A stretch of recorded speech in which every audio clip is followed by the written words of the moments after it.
අනාගතය ගැන හීන දැක දැක අමාරුවෙන් ඉගෙන ගන්න ඔයාට වරදින්න පුළුවන් තැන් ගොඩයි. ලෝකය ගැන අවබෝධයෙන් බුද්ධිමත්ව කටයුතු කළොත් අධ්‍යාපනයෙන් ඉහළට යන එක ලොකු දෙයක් නෙමෙයි. හැබැයි එහෙම නොවුනොත් ඔයා දන්නේම නැතුව ඔයාගේ වැරද්දක් නැතුව වුණත් ඔයාට ඔයාගේ අධ්‍යාපනයත් ජීවිතයත් නැති වෙන්න පුළුවන්.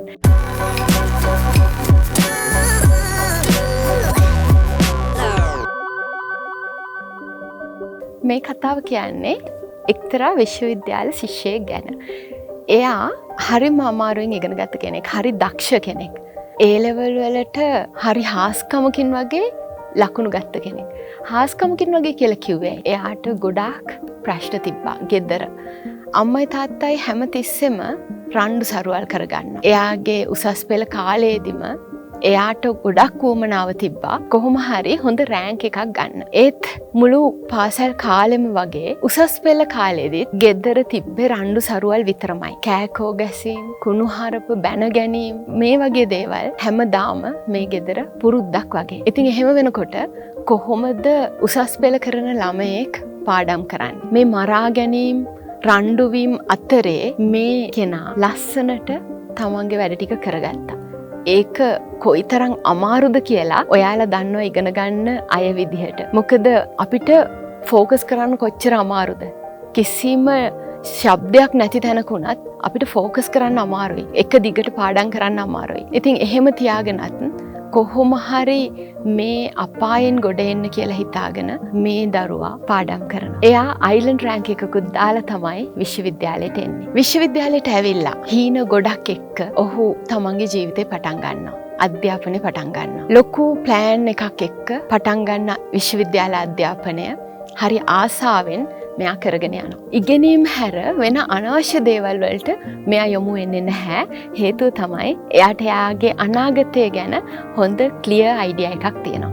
ඉතින් එයා පාඩම් කරනවා, වැඩ කරනවා, මහන්සි වෙනවා. ඒත් එයාට ඉන්නවා යාළුවෝ ටිකක්. ඒ යාළුවෝ ඔක්කොමත් එහෙමයි. පාඩම් කරනවා, වැඩ කරනවා, ඒ ඔක්කොම හරි. ඒත් ඒගොල්ලෝ කියනවා අපි විශ්වවිද්‍යාල කාලේදී මේ අපේ තරුණ කාලේ ජීවිතේ විඳින්න ඕනේ. මෙහෙම අධ්‍යාපනය විතරක් කරගෙන හරියන්නේ නැහැ. අපි ජීවිතේ විඳින්න ඕනේ. ඉතින් පාටි වලට, ට්‍රිප් වලට වගේ විවිධ දේවල් වලට යන්න මෙයාට කතා කරන අයගේ යාළුවෝ. බෑ කියන්නත් බෑ. ඉතින් කාලේ අපතේ අරින්න විදියකුත් නැහැ. මොකද මෙයා අම්මටයි තාත්තටයි බරක් වෙන්නේ නැතුව. අම්මයි තාත්තයි හැමදාම රණ්ඩු උනේ සල්ලි නිසා. ඉතින් මේ දරුවට අම්මගේ තාත්තගේ ඒ ප්‍රශ්නේ තදටම කාවැදිලා තිබ්බ හින්දා හිතට අමතර ආදායම් හොයාගෙන තමයි විශ්වවිද්‍යාලයට එන්නේ. ඒගොල්ලන්ට බරක් නොවි. තමන්ගේ මහන්සියෙන් උපය ගන්න අතරේ තමයි මෙයා ඉගෙන ගන්න. එයාගේ අතට සල්ලි එනවා කියලා දැනගත්තාම යාළුවන්ට ඕන වෙනවා ට්‍රිප් යන්න, එහෙම නැත්නම් එන්ජොයි කරන්න. මෙයාගේ අතේ තියෙන සල්ලි ටික පාවිච්චි කරන්න හදනවා ඒ විනෝද වෙන කාරණාවලට. නමුත් මෙයා දුරදිග හිතනවා, වැඩ කරනවා, හිමීට මග ඇරලා ඉන්නවා. යාළුවන්ට හිතත් හරි නැහැ මේක නිසා. නමුත් කමක් නැහැ.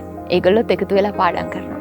මේ අතරේ තමයි ගෑනු ළමෙක් මෙයාට කැමැත්තෙන් ඉන්නවා කියලා තේරෙන්නේ. ගෑනු ළමෙක් මෙයා කැමැත්තෙන් ඉන්නවට වඩා ඒ ගෑනු ළමයාම ඇවිත් මෙයාට යෝජනා කරනවා එයත් එක්කලා ආදරෙන් බැඳෙන්න කියලා. මේ දරුවා තරුණ වයසේ ආදරයක පැටලෙනවා. ටික දවසක් යනවා ගෑනු ළමයාටත් වියදම් කරන්න ඕනේ.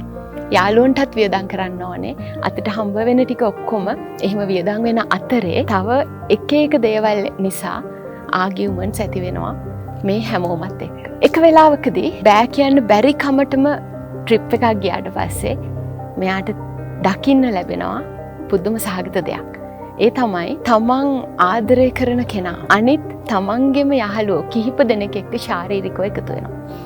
ඉතින් මේක මෙයාට දරා ගන්න බැරි වෙනවා. එහෙම වුණාම එයා මොකද කරන්නේ? තමන් කවදාවත් බලාපොරොත්තු වෙච්ච දෙයක් නෙමෙයි මේ පළවෙනි ආදරේ. ඒ ආදරය හදවතටම කිඳා බැස්ස එකක්. ඉතින් මේ කෙනාට හොඳටම කේන්ති යනවා. ආවේගය දරා ගන්න බැරි වෙනවා. රණ්ඩුවක් ඇති වෙනවා. ඔහු රණ්ඩු කරනවා. මෙහෙම කරන්න එපා කියලා. නමුත් ඔහුගේ යාළුවෝ ඒ වගේම මේ ගැහැණු ළමයා ඔහුට කියන්නේ මේ දේවල් අද කාලේ සාමාන්‍ය දේවල්. ඉස්සර කාලේ වගේ නෙමෙයි මේවා සාමාන්‍ය දේවල්. මේ වගේ දේවල් කරලා ජීවිතේ අපි විඳින්න ඕනේ. මේ කාලේ අපි උපරිම ප්‍රයෝජනෙ ගන්න ඕනේ. ජීවිතේ විඳින්න. මේ දරුවා මේකට කැමති වෙන්නේ නැහැ. මොකද ඒ එයාගේ ආදරේ.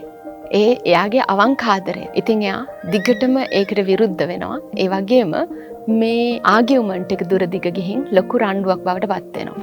මේකේ අවසාන ප්‍රතිඵලය වෙන්නේ මේ දෙගොල්ලෝ අතර ලොකු ගැටුමක් ඇති වෙන එක. මෙයාට සිද්ධ වෙනවා තමන්ගේ දත් 4ක් අහිමි කරගන්න. මේ රණ්ඩුව දුර දිග ගිහින්. ඒ වගේම එයාගේ යාළුවාටත් ඒ විදිහටම තත්වයකට මුහුණ දෙන්න සිද්ධ වෙනවා. මේ සිදුවීමත් එක්ක ගැහැණු ළමයා එයාගෙන් අයින් වෙනවා. ජීවිතේ හිතපු නැති වෙලාවක හිතපු නැති කරදරයක් එක්ක මෙයාට මුළු විශ්වවිද්‍යාලයම ඒ වගේම එයාගේ අනාගතයම ජීවිතේම එපා වෙනවා. ලොකු කලකිරීමක් එක්ක එයා හිතනවා මම දැන් මොකද්ද කරන්නේ?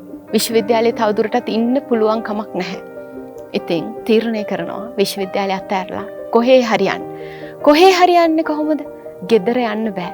අම්මයි තාත්තයි අදටත් ඒ විදිහටම රණ්ඩු කරනවා. ගෙදර යන්න බෑ. ඉතින් ඔහු දුර පළාතකට යන්න තීරණය කරනවා. ඔහු දුර පළාතකට ගිහින් කරන්න දෙයක් නැති නිසා කඩේක වැඩ කරන්න පටන් ගන්නවා. ජීවිතෙන් සමු ගන්නවද? මොකද්ද කරන්නේ? අතේ සල්ලිත් නැහැ. හැම දෙයක්ම නැති වෙලා ගිහින් ජීවිතේ කඩාගෙන වැටිලා, හිත කඩාගෙන වැටිලා, බලාපොරොත්තු සුන් වෙලා ගිහින් මොකද්ද කරන්න කියලා තීරණයක් නැතුව කඩේක වැඩ කර කර ඉන්න අතරේදී ඔහු තීරණයක් ගන්න බැරුව මට කතා කරනවා. මම ඔයාට කියන්නේ ඔයාගේ අධ්‍යාපනයේදී, ඔයාගේ ගමනේදී ඔයා නිවැරදි වුණත් ඔයා බලාපොරොත්තු නැති විදිහේ ගැටලු වලට මුහුණ දෙන්න වෙයි. පාසලේදී වෙන්න පුළුවන්, ගෙදරදී වෙන්න පුළුවන්, පාරක තොටක වෙන්න පුළුවන්, විශ්වවිද්‍යාලයේදී වෙන්න පුළුවන්, රැකියාවේදී වෙන්න පුළුවන්. ඕනම තැනකදී ඔයා බලාපොරොත්තු නැති වෙලාවක නිවැරදේම ඔයාට සියල්ල අහිමි වෙන්න පුළුවන්. ජීවිතේ එහෙම තමයි. කොයිතරම් මහන්සි වුණත් හැමදේම කකුල් දෙක ගාව කඩා වැටෙන්න පුළුවන්. එහෙම වුණොත් ඔයා මොකද කරන්නේ? මං ඒ දරුවට කිව්වෙත් ජීවිතේ අතාරින්න එපා. එයා දක්ෂ ළමෙක්. ඒකයි එයා ඒ විදිහට රෑන්ක් එකක් දැම්මේ. ඒ තමන් ගැන විශ්වාසය ඇති කරගන්න. ඒ විශ්වාසය ඇති කරගෙන ආපහු බලන්න ඔයාගේ ජීවිතේ දිහා. ඔයාට ඉස්සරහට යන්න ඕන නම්, ඔයාගේ අනාගතේ ඔයාට ඕන නම්, ඔයාගේ ජීවිතේ ඔයාට ඕන නම් ඔයාට ඉස්සරහට යන්න ඕන තරම් පාරවල් තියෙනවා. ඉතින් මම එයාට කියලා දුන්නා ආපහු විශ්වවිද්‍යාලයට ගිහිල්ලා වැඩ කරගන්න හැටි, අමතර ආදායම් මාර්ග හොයාගෙන තමන්ව ගොඩනගා ගන්න හැටි, ඊළඟට ස්කෝලර්ෂිප් එකකට සූදානම් වෙන හැටි, පශ්චාත් උපාධියට වෙනත් රටකට යන හැටි, ඊළඟට එයාගේ ජීවිතේ එකින් එක ජය ගන්න හැටි. ඔයාටත් එහෙමයි. ජීවිතේ හැමදේම නැති වුණා කියලා සමහර වෙලාවට අපි හිතුවට ඒ හැමදේම නෙමෙයි. සමහර වෙලාවල් වලදී අපිට හිතා ගන්න බැරි වෙලාවල් වලදී අපි අසරණ වෙනවා. අපි ආදරය කරන අය අපිව දාලා යනවා. අපි ළඟින්ම ඉන්න යාළුවෝ ඒගොල්ලෝගේ වෙස්මූණු ගලවනවා.